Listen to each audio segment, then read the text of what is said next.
Students, classes में आपका स्वागत है। अब देखते हैं भारत की विदेश संबंध, और इसमें नेक्स्ट क्वेश्चन है 1968 की परमाणु अप्रसार संधि को स्पष्ट कीजिए। तो परमाणु अप्रसार संधि का एक महत्वपूर्ण लक्ष्य ये था कि परमाणु अस्त्रों के ऊर्ध्वगामी प्रसार की बढ़ती प्रवृत्ति को रोक लगाना, यानी कि जो परमाणु संपन्न देश थे वो ज़्यादा से ज़्यादा परमाणु हथियारों का प्रदर्शन कर रहे थे। तो परमाणु हथियारों की वजह से जो है डर का माहौल पैदा हुआ था, और स्थिति ऐसी लग रही थी कि जैसे कब कौन सा देश किस देश पर परमाणु हमला कर दे। तो ये सब देखते हुए एक 1968 में परमाणु अप्रसार संधि हुई, और इसमें यह कहा गया कि परमाणु हथियारों का परीक्षण रोका जाए। और ये हस्ताक्षरकर्ता जो देश थे उन्होंने परमाणु हथियारों के प्रसार पर रोक लगाने के लिए एक स्वस्थ वातावरण में वार्ताएं आयोजित करने का आदेश दिया। यानी कि इस संधि में ये कहा गया कि जितने देशों के पास परमाणु नहीं हैं वो परमाणु हथियारों का परीक्षण नहीं करेंगे और किसी भी तरीके से उसका दुरुपयोग नहीं करेंगे। तो ये परमाणु अप्रसार संधि थी। अब देखते हैं नेक्स्ट क्वेश्चन। भारतीय परमाणु नीति पर एक संक्षिप्त टिप्पणी लिखिए।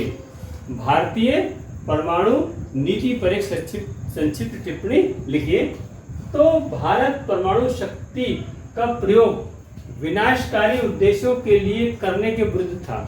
यानी कि भारत की शुरू से ही ये परंपरा रही कि जो परमाणु हथियार हैं उसका जो है विनाशकारी उपयोग नहीं होना चाहिए। भारत ने परमाणु अप्रसार संधि पर हस्ताक्षर नहीं किए, मतलब भारत ने परमाणु अप्रसार संधि पर हस्ताक्षर नहीं किए क्योंकि भारत इस संधि को गैर परमाणु शक्तियों के लिए पक्षपात करने की संधि मानता है। यानी कि जो राष्ट्र संपन्न हैं, परमाणु संपन्न हैं, उनको तो फायदा मिलता है, लेकिन जिनके पास परमाणु नहीं है तो उनके लिए किस तरीके से फायदा मिले वो इसमें व्यवस्था नहीं थी। तो इसलिए भारत जो है इस बात को पक्षपातपूर्ण मानता था।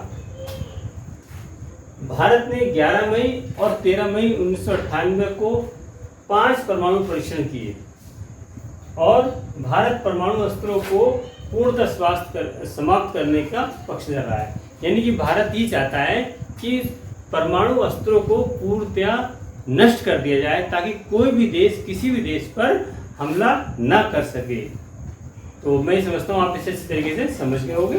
अब देखते हैं नेक्स्ट क्वेश्चन। अब देखते हैं नेक्स्ट क्वेश्चन। भारत की गुटनिरपेक्षता की क्या नीति है? यानी गुटनिरपेक्षता क्या है? तो गुटनिरपेक्षता जो है यानी कि गुट निरपेक्ष। तो जब शीत युद्ध का दौर चल रहा था तो उस समय पूरा विश्व 2 गुटों में बटा हुआ था। कितने गुटों में बटा हुआ था? 2। एक का प्रतिनिधित्व जो है सोवियत संघ कर रहा था और दूसरे का संयुक्त राज्य अमेरिका। तो ये देश चाहते थे कि छोटे छोटे जितने भी देश हैं वो हमारे गुट में शामिल हों। और भारत की जो विदेश नीति रही है वो ये रही है कि वो सबके साथ मिलकर चलना चाहता है, सबके साथ सहयोग चाहता है, सबको सहयोगी बनाना चाहता है। तो भारत में पंडित जवाहरलाल नेहरू ने ये कहा कि हम ना तो सोवियत संघ से मिलेंगे और ना ही संयुक्त राज्य अमेरिका से मिलेंगे, हम एक अपना अलग गुट बनाएंगे जो गुट निरपेक्ष आंदोलन के नाम से जाना गया। तो उसका पहला सम्मेलन जो है बेलग्रेड में हुआ 1961 में। तो यहाँ कहने का तात्पर्य ये है कि गुट निरपेक्षता क्या है? तो गुट निरपेक्षता ये है कि शीत युद्ध के दौर में जब पूरा विश्व 2 गुटों में बटा हुआ था तो भारत ने अपनी एक स्वतंत्र नीति बनाई, वो कहलाई गुट निरपेक्ष नीति। तो गुट निरपेक्ष नीति का मतलब ये है कि हम किसी भी गुट में शामिल नहीं होंगे। अब देखते हैं कि भारत की विदेश नीति का मुख्य आधार ही गुट निरपेक्षता है। भारत की विदेश नीति का आधार ही गुट निरपेक्षता है। गुट निरपेक्षता का अर्थ है अपनी स्वतंत्र नीति, यानी कि किसी भी देश की पराधीनता स्वीकार नहीं करना, किसी देश की नीति को अपनाना नहीं बल्कि अपनी खुद की नीति को अपनाना है। और गुटनिरपेक्षता की नीति शांतिवाद की नीति है। जो भी कार्य होंगे वो शांतिपूर्ण तरीके से हल किए जाएंगे। भारत ने अपनी इस आंतरिक शक्ति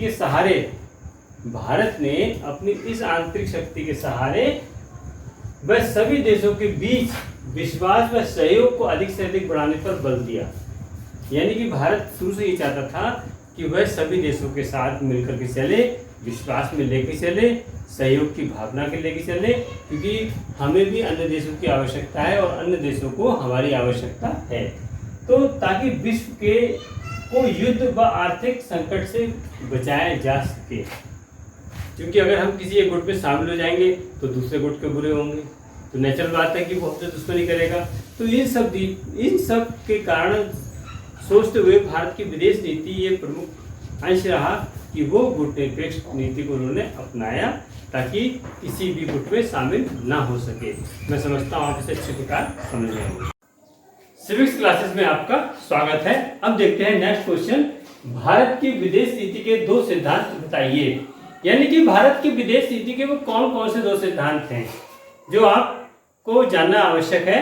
तो पहला है गुटनिरपेक्षता, यानी कि किसी भी सैनिक गुट में शामिल ना होना, और दूसरा है साम्राज्यवाद व उपनिवेशवाद का विरोध। यानी कि जिस प्रकार से हमारे देश में अंग्रेजों ने उपनिवेशवाद स्थापित किया था, तो इसी तरीके से भारत ये चाहता है कि कोई भी देश किसी भी देश पर उपनिवेशवाद ना थोपे और न ही साम्राज्यवाद को बढ़ाए। अब देखते हैं नेक्स्ट क्वेश्चन। एनपीटी तथा सीटीबीटी का विस्तृत रूप लिखिए। यानी कि क्या चीज है ये, तो ये जानना बहुत जरूरी है और एग्जाम में ये क्वेश्चन हमेशा आता है। तो एनपीटी का मतलब है परमाणु अस्त्र अप्रसार संधि। परमाणु अस्त्र अप्रसार संधि यानी कि न्यूक्लियर नॉन प्रोलिफरेशन ट्रीटी। अब सीटीबीटी यानी कि व्यापक परीक्षण निषेध संधि, यानी कि कंप्रेसिव टेस्ट बैन ट्रीटी। अब देखते हैं नेक्स्ट क्वेश्चन। दलाई लामा ने भारत में शरण क्यों ली। दलाई लामा ने भारत में शरण क्यों ली। तो दलाई लामा तिब्बत के धार्मिक नेता हैं। किसके नेता हैं? तिब्बत के धार्मिक नेता। और चीन ने 1950 में जब तिब्बत पर आक्रमण किया था और उसे अपने नियंत्रण में ले लिया, तो 1958 में तिब्बत ने चीनी अधिपत्य के विरुद्ध सशस्त्र विद्रोह कर दिया। क्या कर दिया? सशस्त्र विद्रोह। तो जिससे चीनी सेना ने उसे दबा दिया, यानी कि जो तिब्बत का सशस्त्र विद्रोह था उसे चीनी सेना ने दबा दिया और तिब्बत की स्थिति अधिक बिगड़ने लगी, जिसके कारण जो है दलाई लामा ने 1959 में भारत में शरण ली। अब देखते हैं नेक्स्ट क्वेश्चन।